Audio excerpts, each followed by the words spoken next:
Je vous remercie, puis les organisations de ce congrès, de me donner l'opportunité de parler de nos projets de recherche, et notamment dans un contexte où intervenir c'est assez complexe, que ce soit au niveau des TMS et des risques psychosociaux.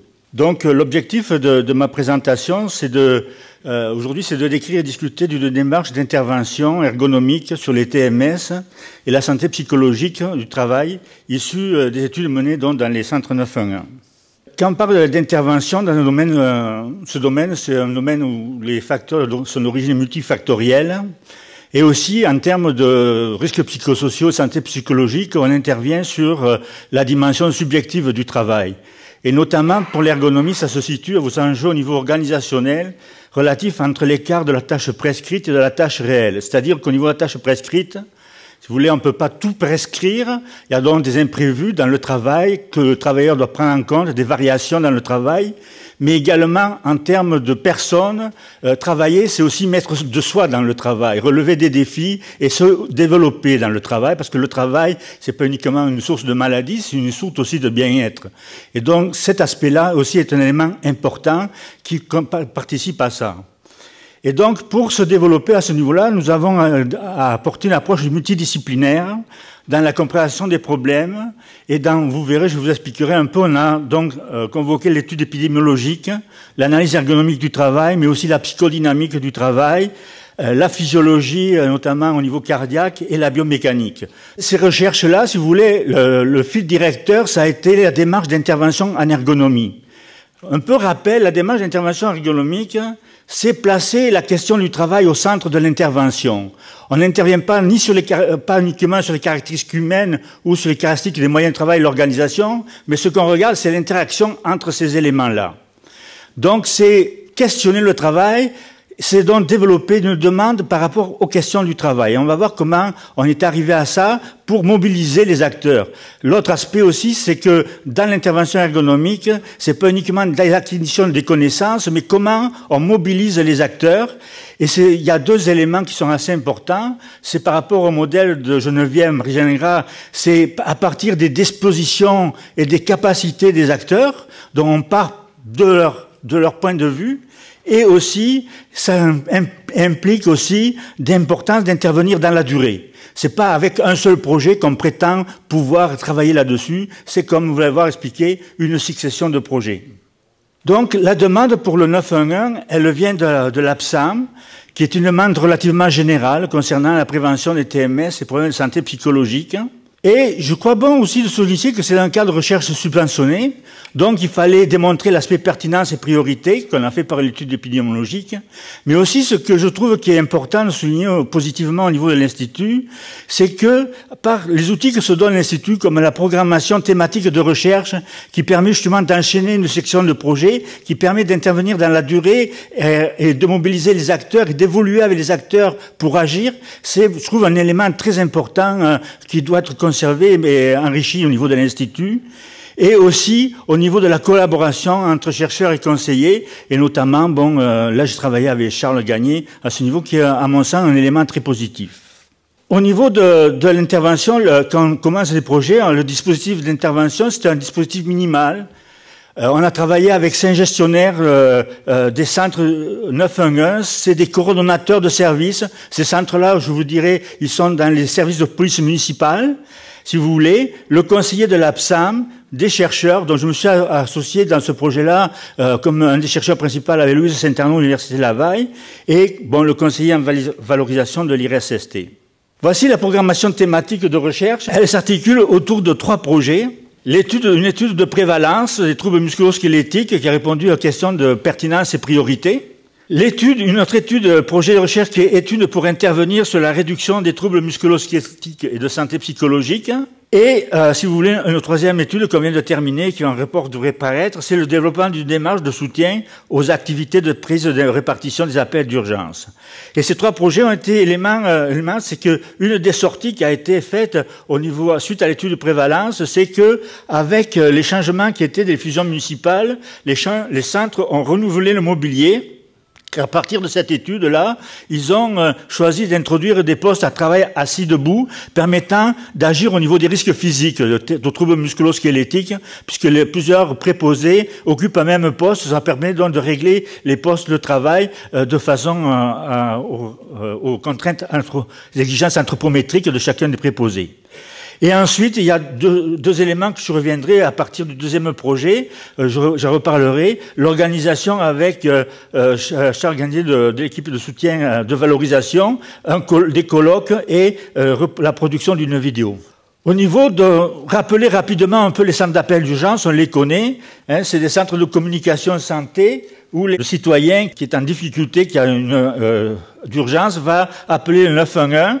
Et cette prise d'appel va aller distribuer soit, selon les problèmes, soit la police, pompiers, ambulances, travaux publics ou compagnie électrique. De gaz, d'électricité, il doit mobiliser des intervenants d'urgence.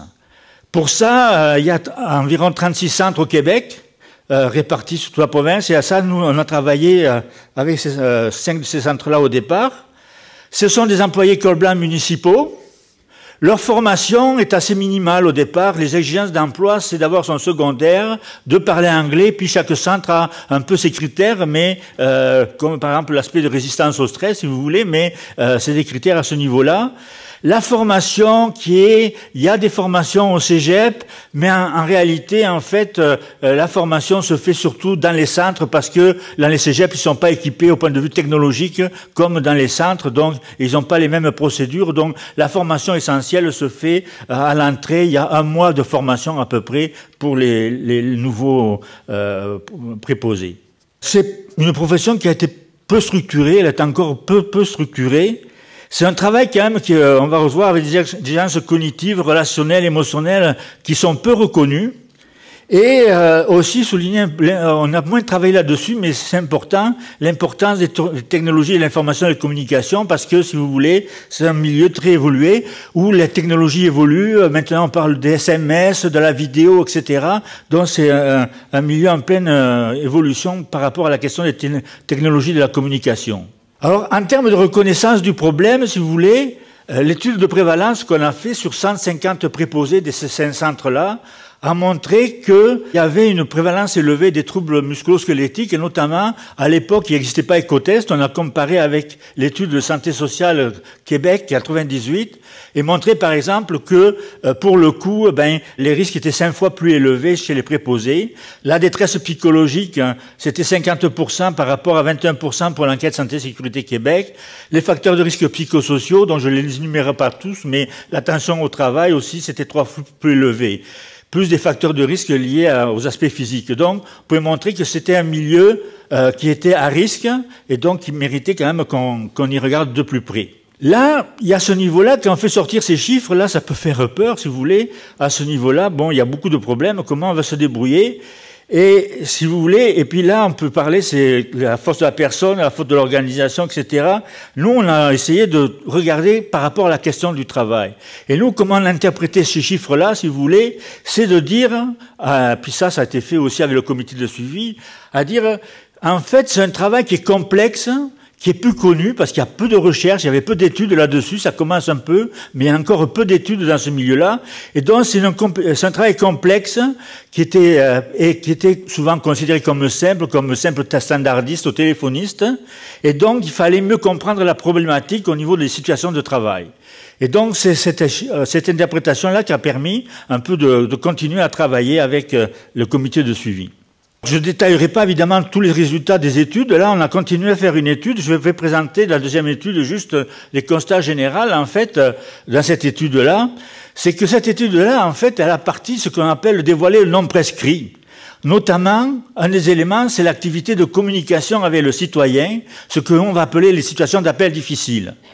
Parce qu'en définitive, dans la formation, le prescrit, si vous voulez, c'est de dire qu'est-ce qu'on envoie quand il y a une urgence, quand il y a par exemple un incendie, quel type de camion on envoie, quand il y a un hold-up, qui on envoie comme sur le terrain. Donc, toutes les procédures sont faites, si vous voulez, pour qu'est-ce qu'on envoie sur le terrain. Par contre, si vous voulez, au niveau de la communication avec le citoyen qui appelle, les prescriptions sont relativement minimales et relativement floues. Et donc, si vous voulez, les préposés, ce qu'on a pu voir, c'est qu'il y avait une charge quantitative, cognitive et émotionnelle élevée reliée aux problèmes de communication avec les citoyens. Dans cette étude-là aussi, on a, avec la question de la psychodynamique du travail, ça a permis de mettre en évidence des éléments qui étaient observés, mais que les gens, dans l'interprétation, n'avaient pas forcément une bonne interprétation. C'est comme par exemple le rôle de l'humour, l'importance du doute, quand le travailleur questionne le préposé, il faut qu'il doute. C'est un travail d'enquête qu'il doit faire à un moment donné pour essayer de décoder, parce que les gens qui s'expriment sont en crise, s'expriment pas correctement. Il y a des façons des fois de dire on veut dire mais on veut pas le dire. Donc il y a tout un travail de questionnement et les gens doivent avoir à ce niveau-là se poser des questions, le doute. La question de la souffrance au travail, parce qu'évidemment, les gens sont confrontés avec la noirceur du monde. Hein. Les appels qu'ils reçoivent, c'est pas des rappels amicaux, c'est des rappels des gens qui vivent des situations dramatiques. Hein. Et par contre, c'est un travail où il y a du plaisir aussi, parce que les gens nous disent c'est l'adrénaline, situation d'urgence, c'est aussi le plaisir d'aider. Donc il y a aussi des contreparties qui sont positives dans ce travail pour ces travailleurs-là. L'autre côté qu'on a vu pour montrer, c'est la mobilisation non apparente de l'organisme par rapport à quand on a mesuré la perte de variation du rythme cardiaque. Cette perte de variation du rythme cardiaque est un indice de stress. On voyait que, si vous voulez, dès le début, quand ils commençaient leur quart de travail, jusqu'à la fin de leur quart de travail, si vous voulez, les préposés avaient une perte importante de variabilité du rythme cardiaque, qui est un signe de tension, si vous voulez. Et dès qu'ils quittaient le travail, la variabilité du rythme cardiaque redevenait normale, si vous voulez. Et ça ne pouvait pas s'observer par le comportement uniquement du préposé, ou même ses réponses aux échelles subjectives qu'on avait fait passer. À partir de ce résultat-là, si vous voulez, les avenues d'intervention, nous en ergonomie, on voulait agir, mais ce qui a été décidé avec les gens des centres d'appel d'urgence 911, c'est, on a travaillé avec 5 centres, il y en avait 36, c'est de faire connaître les résultats aux autres centres. Donc, on a organisé 2 colloques qui ont regroupé environ chacune à Québec et à Montréal, qui ont regroupé chacun une centaine de participants qui ont pu prendre connaissance des résultats de la recherche. Et je dois dire, ces colloques ont été relativement bien accueillis, parce que les gens, enfin, on parle de nous, enfin, on se reconnaît dans ce que les gens disent de notre travail. Et ça, c'était un élément important. À partir de ça, si vous voulez, il y a eu aussi des changements dans l'organisation, au niveau des lois. Il y a eu la création avec d'une agence de financement 911, puisque maintenant, avant c'était géré par Bell. Maintenant, il y a plusieurs opérateurs téléphones, donc il y a créé une agence 911 de financement qui prélève de l'argent de votre utilisation du téléphone pour reverser pour le 911. Il y a eu, cette agence a aussi un mandat de développement. Et il y a une équipe 911 au ministère de la Sécurité publique qui a été formée pour améliorer la qualité du service et donc faire des audits, construire des audits pour certifier ces écoles-là. Et aussi, comme il y avait des questions de relations aussi avec les gens de la police, l'école de police a été intéressée à participer. On a les cégep aussi qui étaient là de formation et l'association des centres d'urgence du Québec aussi qui a été réintégré ce comité. L'autre aspect, c'était que les gens, ils voulaient faire reconnaître la réalité de leur travail. Et donc, à ce niveau-là, ils avaient besoin d'un médium qui permettait de faire connaître le travail. Et donc, il a été développé une activité de valorisation qui est la production d'une vidéo où on donnait à la fois des éléments de la recherche, mais aussi la parole à des préposés qui expliquaient, racontaient leur travail. Et maintenant, cette vidéo a été quand même pas mal largement utilisée. Et elle est utilisée dans l'éco, dans la formation, elle est utilisée dans les cégeps. Les gens des services de police l'utilisent pour montrer à leurs policiers qui, eux, patrouilleurs, qui travaillent avec les préposés, qu'est-ce que c'est le travail des préposés.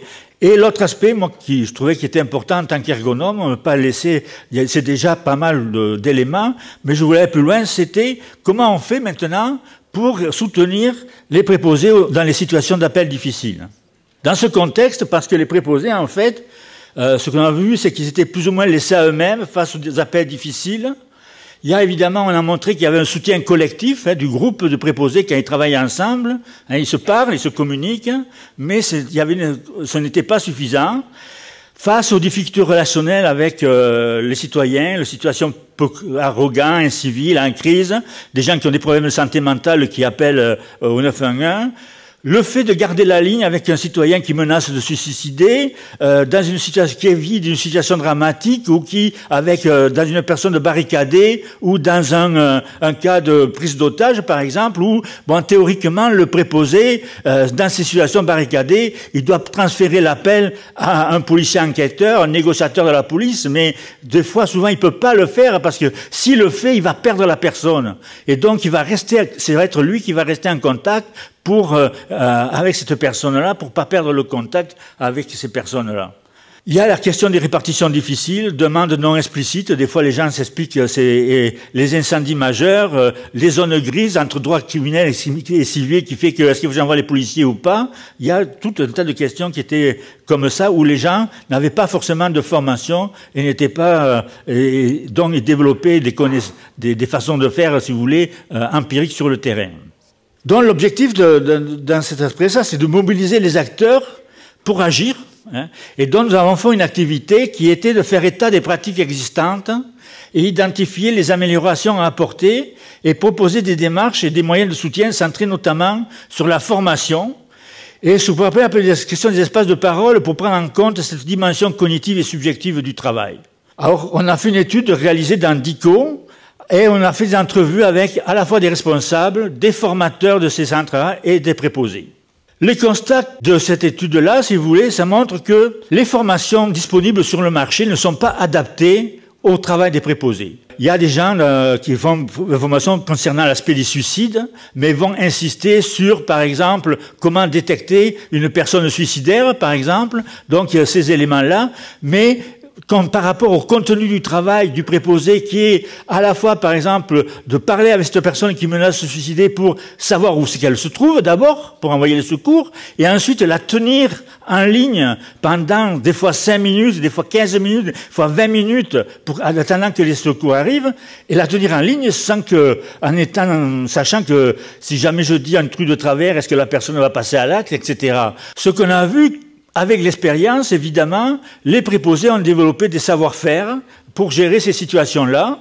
Et dans ce cadre-là aussi, au niveau de l'équipe, le chef d'équipe a un rôle important qu'il peut jouer à ce niveau-là, sauf qu'il n'est pas formé. Et donc, ce qu'il y a, c'est que ces expériences-là, les gens ont développé, mais ils n'ont pas l'occasion d'en discuter, de les discuter, de le dire quels sont les meilleurs, comment les adapter selon les variations des appels, etc. Et donc, il y a une absence de retour, il y a aussi une absence de retour une fois que le téléphone, on a raccroché, si vous voulez, eh bien, qu'est-ce qui s'est passé? On n'est pas toujours au courant de ce qui s'est passé. Et comme dit, un des éléments, c'est que ces gens-là doivent travailler sur le doute. Il faut douter. C'est ça qui va permettre de questionner, d'interroger, et c'est donc un outil de travail pour eux, la question du doute. Dans cette perspective-là, si vous voulez, nous, on a proposé une démarche avec mes collègues Louis Saint-Arnaud et Marie-Ève Lévesque de Laval, c'est de prévoir un contenu de formation basé sur la co-construction des savoir-faire de métier, qui est en discussion avec l'ECO et le comité de suivi actuellement.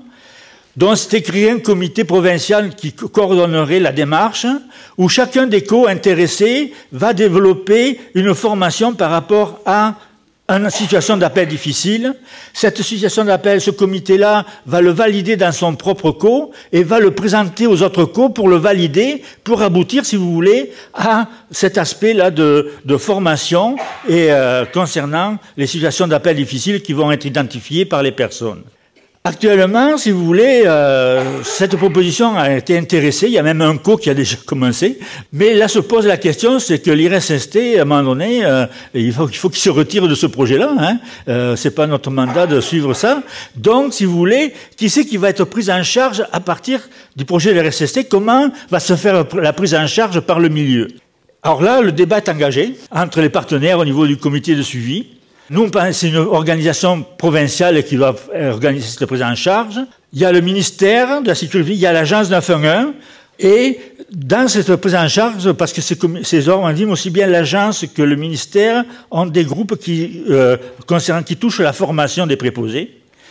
Et ça serait de constituer un comité de formateurs qui serait responsable du développement du contenu des formations et donc qui serait mis en place. Et nous, ce qu'on se propose, en fait, c'est pendant 2, 3, 4 réunions, d'accompagner ce groupe pour le démarrage, si vous voulez, et puis ensuite qui pourrait être lancé de sa belle vie, en espérant que ça dure, si vous voulez.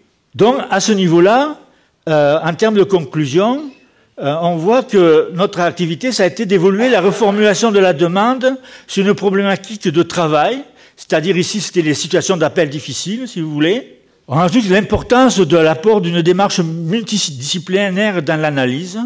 Alors évidemment, ce projet a commencé en 2003, donc ça va faire 10 ans, quasiment plus. Alors on peut se poser la question, est-ce que c'est trop long? Mais moi je pense aussi, est-ce qu'il y a eu, ça aussi été, cette longueur a permis une maturation afin d'assurer une meilleure disposition et capacité des acteurs? L'importance de réunir plusieurs co-911 renforce le sentiment des gestionnaires d'aller dans la même direction. Alors, vu qu'on avait travaillé avec ces 5 gestionnaires, il y a eu un besoin de présenter ça aux autres centres. Il y a des changements sectoriels qui ont été aussi aidés, il faut quand même bien l'avouer, avec la création de l'agence de l'équipe 911. On n'a pas touché les changements technologiques, mais je pense qu'en termes de situation d'appel difficile, avec les SMS, la vidéo, les photos qui vont être arrivées dans les centres 911, ça va poser aussi de nouvelles problématiques qui auront besoin de formation. Donc l'enjeu, actuellement, c'est relever les capacités des GER. Une partie est déjà gagnée, et la suite va dépendre de la capacité du secteur à s'organiser. Donc je vous remercie de votre attention.